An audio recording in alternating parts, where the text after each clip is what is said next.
Please. Just give me another chance.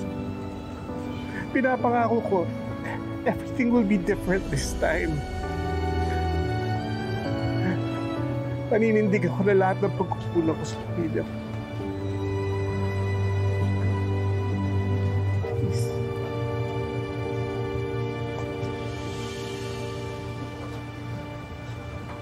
Huli na ho kayo, Sir Ramir. Matagal ko na ho kayong nakalimutan.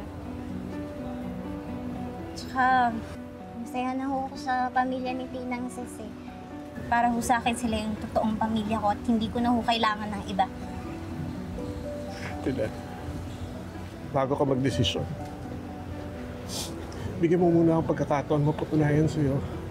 Nagsisisi ako. Handa na akong bago. I'm looking forward na maging okay tayo at makapagsimula tayo ulit.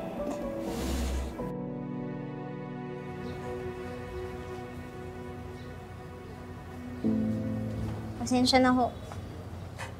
Masyado na hong malalim yung sugat na iniwan niyo sa akin eh. Sa tuwing makikita ko kayo, puro galit na lang yung nararamdaman ko. Kaya wag niyo na ho asahan na matatanggap ko pa kayo. Kalimutan niyo na lang ho ako. Eh, di ba may sarili naman na kayong pamilya? Sa kanila niyo na lang ho ituon yung pagmamahal at atensyon niyo. Dahil para ho sa akin, tagal na kayong patay.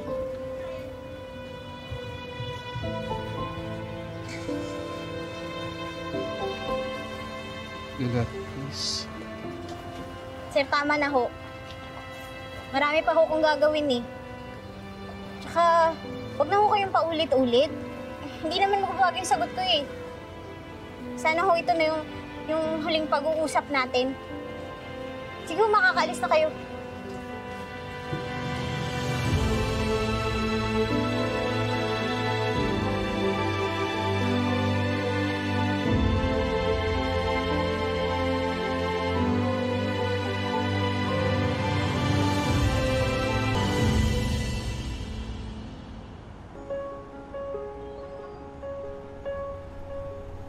Ramir?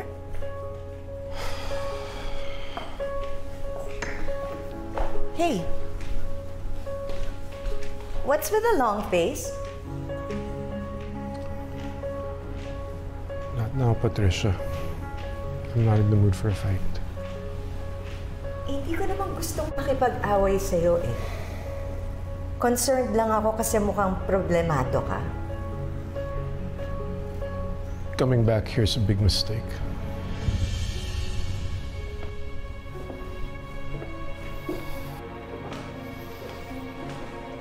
Mom. You know what? It's just weird. Your dad is acting so odd. I can feel it na nakipagkita siya kay Lilet. Kaso, nang umuwi, biglang bad trip na. Ano kaya nangyari sa kanila? Looks like effective ang meetup ko kay Lilet.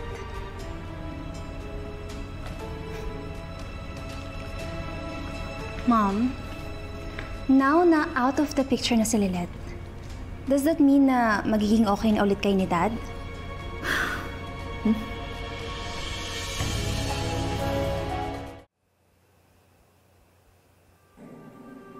May malaking pabor sana akong hihilingin sa'yo. Ano yun? Sa Greece, araw-araw nag-aaway sina Dad at Mom. For different reasons. But it's obvious na it's because of Dad's frustration. Gusto niya makipag-reconnect with you. Pero ate, reconnecting with you means na baka magkahiwalay sila ni Mom. Ayoko masira yung marriage nila. Ayoko magkaroon ng broken family. Ate, hindi ko na alam kung anong gagawin ko eh.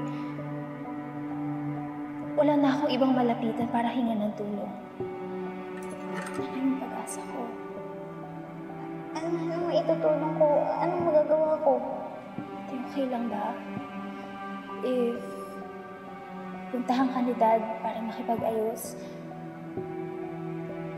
okay lang ba if huwag mo siyang pansinin, huwag mo siyang i-entertain, ignore mo siya? Please. Please. Seryoso ka ba? Eh, paano kung mabuti naman yung intention ni Sir Ramiro na makipag-ayos? Paano ko naman siya i-reject? I know I'm asking for too much. That's the only way para bumalik sa amin si Dad. Para maging okay sila ni Mom. Para ma-preserve yung family namin. At hindi kakayanin ni Mom. Mundo ni Mom si Dad. At least ikaw, you have your new family. You can have me. I can still be your family. Even without that. Ate, I know you're a good person. Kaya hindi mo naman siguro hahayaan na ikaw yung maging cause ng pagkasira ng family namin, right? Ate, I'm begging you. Please. Kung talagang tinuturing mo akong kapatid, gagawin mo tong request ko.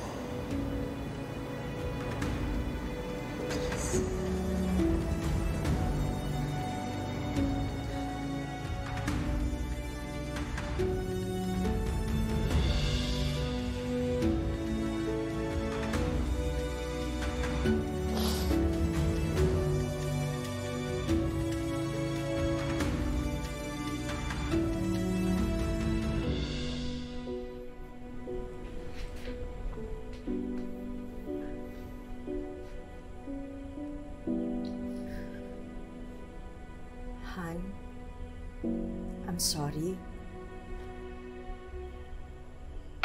For what? For everything that's been happening to us. For years. Nasaan man tayo. Pagod na rin ako. Sa Grisman o dito sa Pinas. Hindi pa rin tayo nagkakatagpo. I know na lagi kitang sinusumbatan. But I really do appreciate all the effort that you've been putting in for 5 years.